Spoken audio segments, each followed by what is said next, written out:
नवसृजन के निमित्त महाकाल की तैयारी। ऑडियो 4। प्रगति की दिशा में बढ़ते प्रयास। इन दिनों बुद्धिमान वही समझा जाता है जिसने विपुल वैभव अर्जित कर लिया हो, भले ही उसमें अवांछनीय अनैतिक रीति नीति का समावेश रहा हो। कहने को तो लोग सिद्धांत की बात भी कहते हैं और सभ्य समझदार लोग उसका अनुमोदन भी करते हैं, पर व्यवहार में उसी प्रक्रिया को मान्यता मिलती है। कोई ऐसे कदाचित ही मिलते हैं जो न्याय और औचित्य का समर्थन भी करते हों और निजी जीवन में उसे क्रियान्वित भी कर पाते हों। नीति निष्ठा कहने सुनने भर की बात रह गई है। समझा जाता है कि वह व्यावहारिक नहीं है। यदि उसमें घाटा ही उठाना पड़ा तो सर्वसाधारण की दृष्टि से बेवकूफ़ ही बनना पड़ेगा। लोगों की मान्यताओं और तर्कों के आधार पर उन्हें निरुत्तर किया गया हो, ऐसा प्रयत्न तो कईयों ने कई बार किया, पर सफलता प्राप्त कर सकने में कदाचित ही कोई सफल हुआ हो।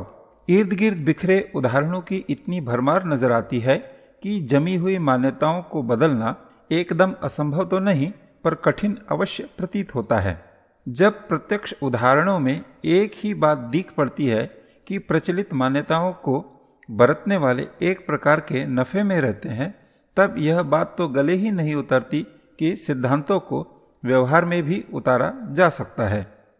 शांति कुंज के द्वारा प्रस्तुत किए गए उदाहरणों द्वारा अब यह प्रतिपादित एवं सिद्ध किया जा रहा है कि यह मान्यता बहुजनों के विश्वास की बात होते हुए भी वैसी नहीं है। तथ्य समझ में आ जाने पर अंततः उसे स्वीकार भी किया जाता है। यही कारण है कि व्यवहार में जो दिख पड़ता है उसे भी अमान्य ठहराने के लिए असंख्यों सहमत हो जाते हैं। ऐसे लोगों का एक बड़ा समुदाय बन जाता है जिसमें नीति निष्ठा और समाज निष्ठा जैसे उच्च आदर्शों को व्यवहारिक माना जाता है। उनने अपने निजी जीवन में संपर्क परिकर में प्रयोग करके यह पाया है कि उत्कृष्टता की नीति ही वस्तुतः लाभदायक है। उसी को अपनाने से व्यक्ति अपना एवं अपनों का वास्तविक एवं स्थायी हित साधन कर सकता है। विचारों की हेराफेरी तो लाखों लोग अक्सर करते रहते हैं। तर्क, प्रतिपादन एवं विवाद कईयों को अपनी पिछली मान्यता बदलने के लिए बाध्य कर देते हैं। वकालत का पेशा ही ऐसा है जिसमें सामने वाले की सही बात को गलत और गलत को सही सिद्ध करने का प्रयत्न किया जाता है। उसमें से जो चतुर होते हैं उन्हें सफलता भी मिल जाती है, पर ऐसे उदाहरण कम ही देखे गए हैं कि किन्हीं ने अपनी भूलों को समझा, स्वीकारा और तदनुसार अपनी मान्यताओं में भी परिवर्तन कर लिया हो। इस संदर्भ में शांति कुंज के द्वारा किए गए प्रतिपादनों ने जो सफलता पाई है उसका अपना कीर्तिमान है। इन दिनों असत्य की जीत और सत्य की हार स्वीकार की जाती है। इतने पर भी समय के प्रतिकूल ऐसी सिद्धांत शैली और तर्क प्रक्रिया शांति कुंज ने प्रस्तुत की है जिससे लोक मान्यता में असाधारण परिवर्तन होते देखे जाते हैं। क्रांतियां वस्तुतः ऐसी ही होती है। उनका आधार विवाद या शास्त्रार्थ नहीं होता। बात को अंतराल की गहराई तक पहुंचाते और मान्यता स्तर तक पहुंचा देने से ही लोग उसे स्वीकार करने और जीवन क्रम में उतारते हैं। यह कार्य आदर्शवादिता के संबंध में तो और भी कठिन है। लोग पूर्वाग्रहों के साथ इस बुरी तरह से चिपके हैं कि व्यवहार ठीक वैसा ही बनाए रहते हैं जिनमें कि उनकी स्वार्थ सिद्धि होती है। इन दिनों यही प्रचलन जड़ पकड़ रहा है और अपनी समर्थता सिद्ध कर रहा है, किंतु शांति कुंज की विचारधारा ही है जिसने दुराग्रहियों और मात्र लाभ की बात सोचने वालों को भी यह मानने के लिए बाध्य किया है कि विजय अंततः सत्य की ही होती है। झूठ के पैर नहीं होते। उसे किसी प्रकार जिता दिया जाए तो भी उसे चिरस्थायी मान्यता नहीं मिलती। सच्चे हृदय से उसे स्वीकार नहीं किया जाता। इस दिशा में प्रयत्न तो बहुत होते रहे हैं और उन्हें किसी प्रकार सफलता असफलता भी मिलती रही है, किंतु इस बुद्धिवादी युग में प्रत्यक्ष प्रतिपादनों को ही मान्यता मिलने के जमाने में शांति कुंज की विचारधारा में प्रत्येक विचारशील को यह स्वीकारने के लिए बाध्य किया है कि मानवीय गरिमा के आदर्श अपनाए बिना और कोई मार्ग रह नहीं गया है। युग परिवर्तन की यह अनोखी पद्धति है अब तक आध्यात्मिक तथा भावनात्मक स्तर पर तो प्रभावित किया जाता रहा है, पर यह नहीं बन पड़ता कि तर्क, तथ्य और प्रमाणों समेत नवयुग की पृष्ठभूमि को बौद्धिक आधार पर प्रतिपादित किया जा सके। इस कठिन काम को शांति कुंज ने अपने यहाँ आरंभ भी कर दिया है और उसका प्रतिफल यह देखा गया है कि असंख्यों ने अपना जीवन परिवर्तित कर लिया है। कुमार्ग पर चलने के दुराग्रह को छोड़कर सही और श्रेयस्कर मार्ग पर चलने के लिए अपने को सहमत कर लिया है। बौद्धिक प्रतिपादन ही नहीं, प्राण प्रक्रिया का समन्वय भी इस प्रक्रिया के साथ जुड़ा हुआ है। 5 दिन के प्रशिक्षण में यह व्यवस्था की गई है कि वह जनजीवन पर इतनी गहरी छाप छोड़े कि व्यक्ति सहमत होकर ही लौटे। यह अपने ढंग का अनोखा प्रयोग है। यही कारण है कि धर्मोपदेशकों की इस बाढ़ के जमाने में जहाँ तदनुरूप परिवर्तनों का प्रभाव स्वल्प दिखाई पड़ता है, वहाँ शांति कुंज की प्रशिक्षण प्रक्रिया अनोखा प्रभाव छोड़ती है। प्रचलित प्रवाह की धारा के विपरीत जहाँ यह प्रतिपादन प्रस्तुत किया गया है कि 21वीं शताब्दी नारी विशिष्टता की अवधि है, वहाँ उसे स्वीकार करने और कराने में बहुत कठिनाई भी उठानी नहीं पड़ी है। जहाँ शिक्षा का प्रचलन है, वहाँ तो इस तथ्य को बौद्धिक आधार पर भी स्वीकार कर लिया गया है, किंतु एक अनोखा चमत्कार यह देखने को मिल रहा है कि अशिक्षित स्तर के नारी समुदाय ने भी नवयुग के इस संदेश को स्वीकार कर लिया है और अनेक दबावों, अवरोधों के सामने होते हुए भी प्रगति पथ पर चल पड़ने का निश्चय कर लिया है। वयस्क महिलाओं को कभी प्रौढ़ शिक्षा की बात सुनकर शर्म भी आती थी और वे इसके लिए तैयार नहीं होती थी, पर अब शांति कुंज परिकर के प्रायः आधी प्रौढ़ महिलाएं आग्रह और रुचिपूर्वक यह सब सोचने लगी हैं।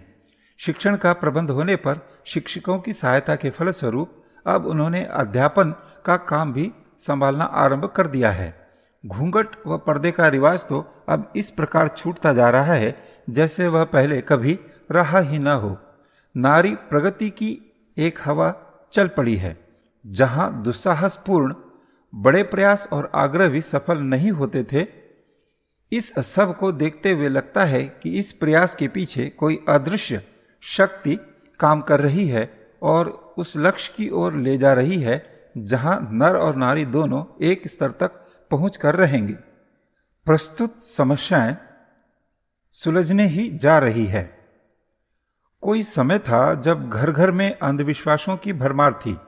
भूत प्रेत, टोना टोटका घर घर में चर्चा के विषय बने रहते थे। कोई किसी पर जंतर मंतर करा रहा है, किसी ने किसी पर जादू कर दिया है, यह चर्चा घरों में हर किसी के मुंह से सुनने को मिलती रहती थी। संदेह और आशंका का भय पारस्परिक कलह और विद्वेष का कारण बना रहता था। कुछ धूर्तों ने इस विडंबना को अपना व्यवसाय बना लिया था। छोटी बीमारियों को किसी भूत पलीत की करतूत मान लिया जाता था और जिस पर आरोप लगा दिया जाता था कि उसने यह टोना टोटका कराया है। भोले लोग इन बातों पर विश्वास भी कर लेते थे और तिल का ताड़ और राई का पहाड़ बन जाता था। आए दिन परस्पर कलह, संदेह, अविश्वास और विग्रह खड़े होते रहते थे। झाड़ फूंक करने वाले इसी बहाने अपना अच्छा खासा धंधा चला लेते थे। जहां शांतिपूर्वक रहना चाहिए था, वहां भी छोटे मोटे गांव तक में भी संदेह, अविश्वास और दुर्भाव का वातावरण बन जाता था। आग में ईंधन पड़ने पर और भी बढ़ोतरी होती है। कौतुक के भी मनोरंजन हेतु किन्हीं किंवदंतियों को तिल से ताड़ बना दिया करते थे और उसी बहाने किसी न किसी से कुछ ठग लिया करते थे। यह अविश्वास कहाँ से उपजता था और अब न जाने कहाँ चला गया, इस पर आश्चर्य होता है। नासमझी ही बात का बतंगड़ बनाती थी। समझदारी का उद्भव होते ही वह सारा जाल जंजाल इस प्रकार तिरोहित हो गया मानो गधे के सिर पर कभी सींग उगे ही नहीं थे। ऐसी ही कुछ भ्रांतियां मनुष्य को अपने संबंध में अभी भी होती है। शरीर में आए दिन बीमारियां होती रहती हैं और उनके इलाज उपचार के लिए नित नई औषधियों का प्रयोग होता रहता है। इतने पर भी यह विवाद बना ही रहता है कि इनमें से कौन सी लाभदायक सिद्ध हुई और कौन सी हानिकारक। एक रोगी के लिए जो चिकित्सा उपयोगी हुई वही दूसरे रोगी के उसी रोग में हानिकारक सिद्ध होती देखी जाती है। आए दिन चिकित्सकों एवं औषधियों की अदला बदली इसीलिए होती रहती है। यह सिलसिला मुद्दतों से चल रहा है, पर अभी तक किसी एक निश्चय पर पहुंचना संभव न हो सका है। इतने दिनों बाद अब एक ही सही निष्कर्ष हाथ लगा है कि मन का शरीर के प्रत्येक पुर्जे पर अधिकार है। यदि मन को नियंत्रित और सन्मार्गगामी बनाया जा सके तो शरीर के सभी कलपुर्जे अपना अपना काम सही रीति से करने लगते हैं और बीमारियों की जड़ कट जाती है। इसके विपरीत यदि चिंतन का क्रम उल्टा चलता रहे और कुविचार मस्तिष्क पर छाए रहें तो शरीर में कोई स्थानीय व्यथा न होने पर भी कल्पनाजन्य अनेक अव्यवस्थाएं उठ खड़ी होती हैं और दवाओं में सिर्फ वही थोड़ा बहुत काम करती हैं जिन पर कि विश्वास गहरा होता है। इससे प्रतीत होता है कि बीमारियों की जड़ तो मन के भीतर रहती है, शरीर में तो उनका आभास भर होता है। यदि सरल, सौम्य और सद्भावपूर्ण विचार बने रहे तो बीमारियों का जो प्रकोप आए दिन बना रहता है उनका अस्तित्व ही न रहे। यह तथ्य यदि समय रहते लोगों को पहले ही अवगत हो गया होता तो हर कोई अपना इलाज आप कर लेता और इसके लिए जहाँ तहाँ भटकने और निराश रहने की आवश्यकता न पड़ती। यही बात खिन्नता व उद्विग्नता के संबंध में भी है।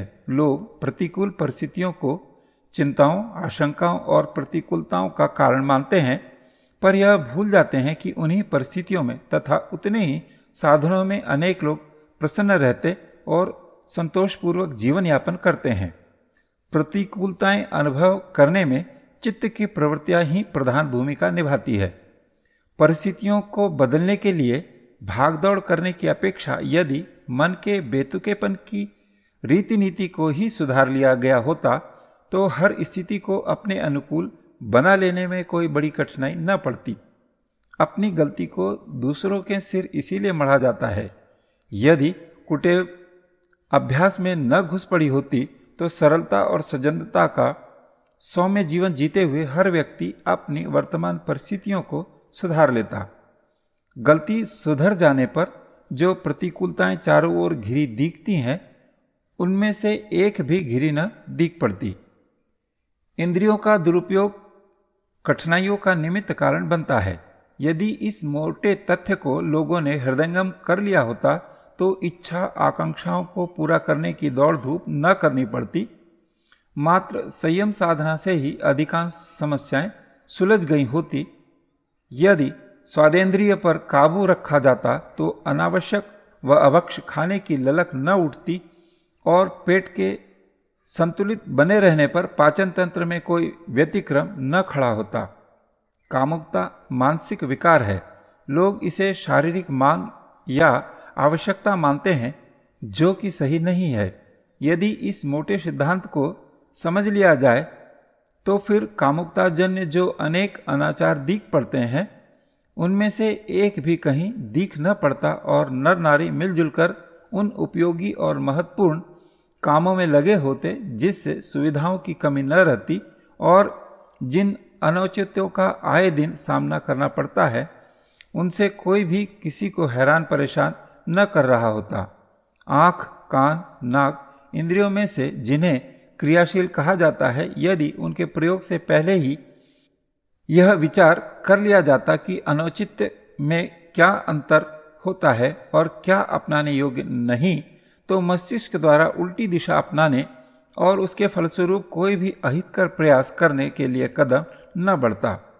फिर अच्छे खासे सुख शांति भरे जीवन को विद्रुप बनाने की किसी को भी आवश्यकता न पड़ती। उपलब्ध वस्तुओं को ठीक प्रकार प्रयुक्त करना मनुष्य की बुद्धिमानी का प्रथम चिन्ह है। जीवनचर्या के साथ जुड़े हुए मन को यदि सबसे अच्छा साधन माना गया होता और उसके सदुपयोग दुरुपयोग का आरंभ से ही ध्यान रखा गया होता तो सदा सर्वदा हर किसी को हंसती हंसाती जिंदगी जीने का अवसर मिला होता। जिन विग्रहों और अनाचारों का आए दिन सामना करना पड़ता है उनमें से एक भी हैरान करने के लिए सामने न आते। इस संसार में ऐसी एक भी कठिनाई नहीं है जिसका बुद्धिमत्ता अपनाने पर समाधान न खोजा और निवारण निकारण का मार्ग न निकाला जा सके। यह संसार भगवान का सुरम्य उद्यान है। इसमें हर दिशा में हर प्रकार की सुविधाएं ही भरी पड़ी है। जहां कहीं प्रतिकूलताएं दिख पड़ती हैं, वहां समझना चाहिए कि चिंतन में कहीं कोई गड़बड़ी पड़ गई है। यदि उसी खोट को ढूंढ लिया जाए तो वह कारण सहज ही समझ में आ सकता है जो जीवन के सुख भरे पथ को कंटकमय बनाता है। अगले दिनों मनुष्य अपने चिंतन को सही करने जा रहा है और साथ ही उन सभी समस्याओं से पीछा भी छुड़ाने की तैयारी कर रहा है जो आज हैरानी का वातावरण बनाए हुए है।